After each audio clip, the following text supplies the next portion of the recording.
What's up everyone, this is Matty Ice. I'm here with you with my first real kind of lotro video, and I want to go over with you the 5 reasons why I think it's worth playing lotro in the year 2022. I'm very fond of this game. I've been playing it for 15 plus years. I mean, back in the day when I first started playing, I literally had to beg my mom for her to use her credit card to pay for my subscription just so I could play lotro. Back when I think I was 14. Ever since then, I've played the game on and off. And all I want to do is just share with people exactly why I think this is a great game to still be playing even after the many years that it's been out. So with that, let's move into it.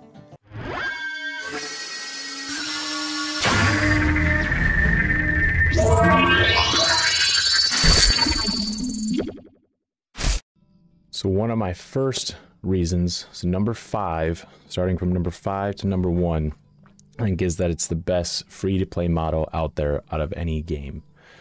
First off, all of the quests are free up to level 95, but you can still level all the way up to level 140 by just playing through different content and just not doing quests. Granted, I understand that's not what a lot of people want to do, but they still make it possible.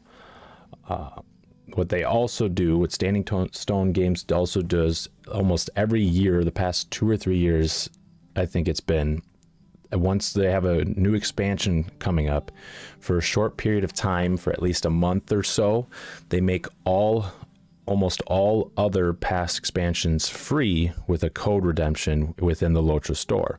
So if you're playing at that time, like this last year, it was free quest 2022 or whatever, and I think it gave you all the way up through Minas Morgul, roughly, for free. So you get all the quest packs, all the epic storylines, you get all the areas, you get everything all the way up to Minas Morgul, which I think is roughly 120 or 130. Could be wrong. On top of it, you can earn the lotro points that you need to purchase things in the store. So in here in the store is where you can purchase, I mean, any number of things, but this is where you can also purchase content. Sometimes they'll put expansions on sale for cheaper lotro points. I don't have any in here to purchase because I have all the expansions, but I mean, anything else that you want to get, if you want to get more shared space in your storage, more storage space, carry all bags, buffs, collections, crafting, anything, almost anything you can name of that's in the store. There's a lot of things that you can assess with it. Now, the cool thing is lotro points are not just only available through purchase. You can earn them through playing the game just naturally by completing deeds. Any number one of these deeds, these class deeds that I have, I get 5 lotro points. When you do area deeds, where you're doing like quests, every time you complete a set, it could be 5, 10, or 15 when you're doing one of the last ones, where it's like the last ones in the area, you get up to 15 points. Doing just exploration, you can get up to 5 points. And you keep doing this over and over and over, you're eventually going to accrue a decent amount of lotro points where you can use them and spend them however you want, without having to spend any money, any penny, and you can still enjoy the game as close to what it's like to be a sub. I'm a big guy who loves that. I sub just because I love supporting the game, just because I've been playing it for so many years, and I'd rather just make sure it's going to stay alive as long as possible. But I think personally, just from what all the MMOs I've played and free-to-play MMOs that I've played in the past, lotro does have one of the best models that I think, where it's still, the majority of the game is accessible to free-to-play players. And they've really changed that recently too with the latest expansion, Before the Shadow, where they've made getting mounts a lot more accessible, whereas before it was a little more difficult. All right, now number 4 for me would have to be the classes. Like right here in the video that I'm playing the Warden, which I think is a very unique class compared to a lot of MMOs, where what you play off of is what's called a gambit, and where you have to use certain skills in a certain sequence in order to create a specific skill. You go under here in your skills, you have all these different gambits that require, so you have 3 main skills, which is like, one is like a main quick attack, a shield bash, and then like a warden's taunt. Those are the 3 skills you have to use in order to create any one number of these skills that you would have to use, and they can be up to 5 gambits that are required for said skill. I think that's one of the coolest things I've ever really seen in a game. Don't think I've ever experienced in my years of playing World of Warcraft or anything like that, where yes, classes have their rotation, but literally playing World of Warcraft and a lot of MMOs, most classes in those games, it's very rare. I haven't come across any game, and who knows, maybe Guild Wars 2 does, I haven't yet played that, where it's unique and that they're like where it feels like every class's rotation just feels the same. There's nothing really unique about said rotation with certain classes, and that's just my feeling with World of Warcraft. Because like in lotro, you got your classes like the champion, who's your main AoE class, whereas like in WoW, basically every class can do a huge chunk of AoE damage, whereas the champion in lotro is your main source of AoE damage if you're looking for AoE damage in your raids. Other than that, wardens are your unique just overall damage. Wardens have a pretty good AoE damage as well, like the champion. Champion is superb though. Another class that I really like is the Lore Master. The Lore Master is a very unique class to lotro, and that's what we're going to show over here. It's a class that's main focus is to debuff the enemy, debuff and support the fellowship or the raid or whoever to be able to damage the target more than what they would without them.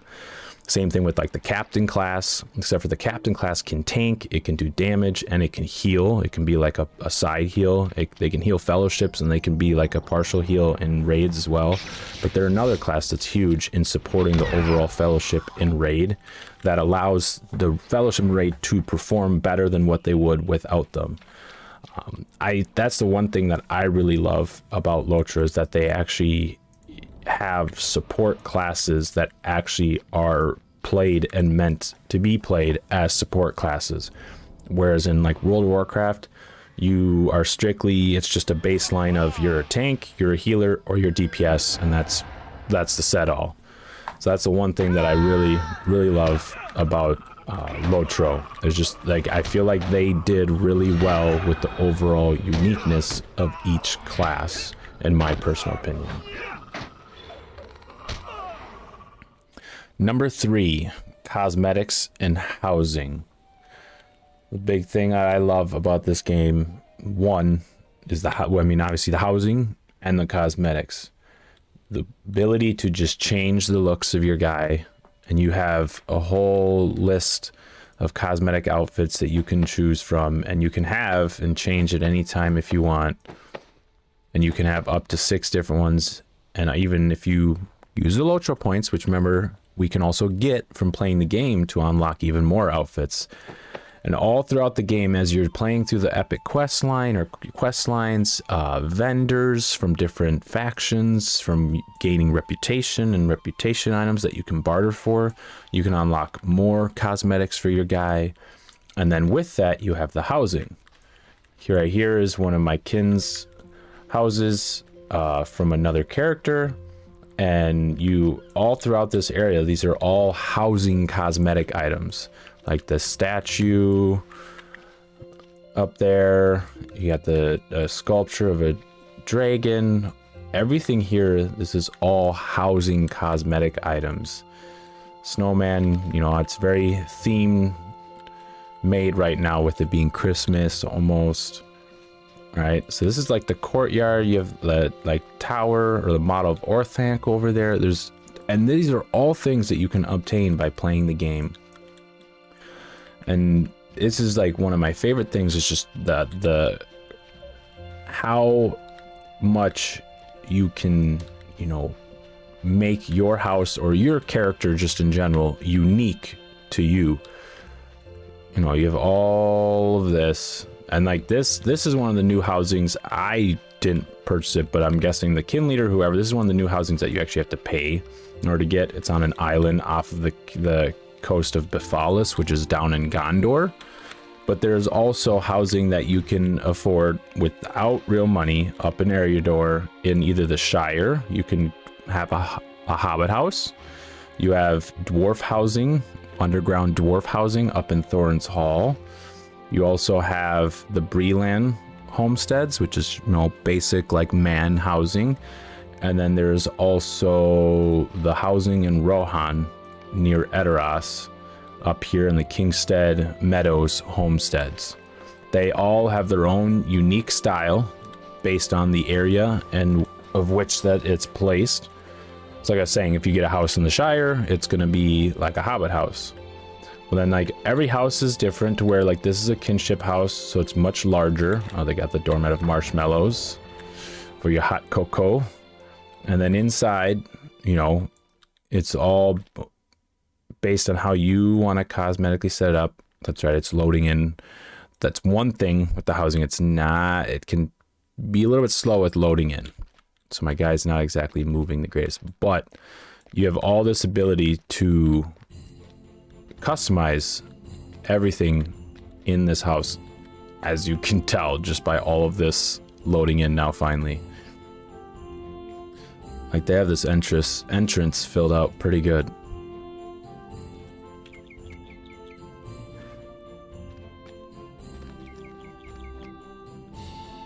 So you can just see, like, and this is one of those big kinship houses. If you just get, there's also just small basic houses where it doesn't have to be crazy. But this is one of my favorite things, is just like, it's one thing I like about being in different kins, because then you can see all the different style of housing that they play with. So I really like. And they got the gold floor, which I'm guessing they got from like Gundabad or Erebor. We got a forge. And this is just one of like, no, this is why I am a big fan of lotro, is just the fun that you get to have with making yourself unique, either character and your house. Now, number 2, the leveling experience. Now, a lot of people would maybe not agree with me on this. I guess it depends on what type of MMO player you are. If you're one who wants to race your way to endgame and just experience endgame, lotro is not exactly for you. I mean, there is ways that you can race your way to level 140 in endgame, but if you enjoy the leveling experience of an MMO, lotro is where it's at. That is by far my favorite thing, is you actually get to feel like you are experiencing a full-blown leveling experience. Like if you go at just a reasonable pace, you kind of just enjoy the journey. It can take anywhere from, you know, depending on how many hours you're playing each week, you know, it can take 2 to 4 months to reaching max level 140. And for me, it keeps my interest long enough to get there to where you think about it, that's a lot of game time. That's a lot of gameplay. And in my eyes, that's worth it, because there's not a lot of games out there nowadays that can hold my attention. And I think most of you can agree, for 2 to 4 months.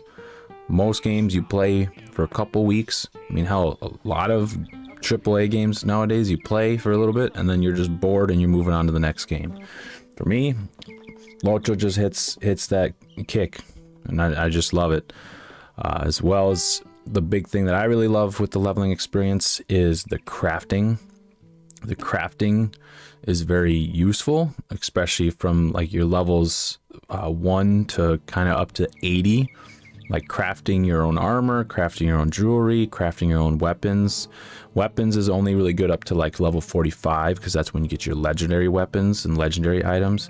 But crafting your armor and jewelry and all that can just make you feel that much more powerful, and it just makes the leveling experience a little bit more fun and exciting.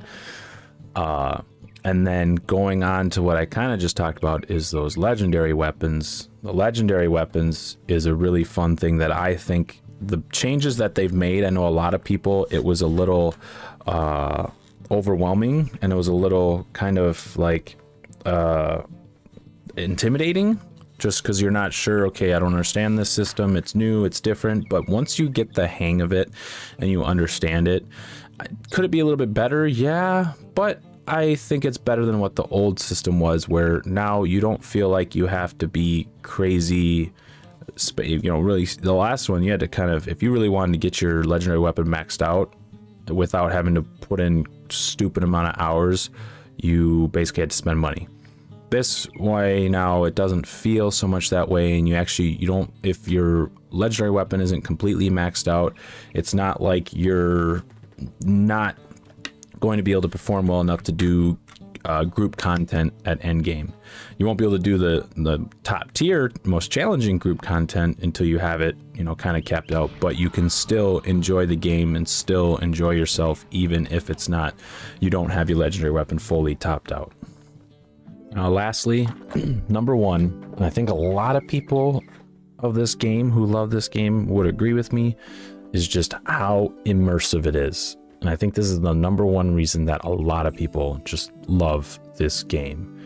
Like, first, it has an epic quest line that has multiple volumes, each with numerous chapters, that follows from the beginning of kind of where the ring starts in the Shire, goes all the way to Rivendell. You're following the trails of the Fellowship almost all the way through. You're like a hero that's in the backstory while the movies are taking place, almost, if you want to say. It takes you all the way through Rohan, all the way through Gondor, and all the way then end up to Mordor, where then the ring is destroyed.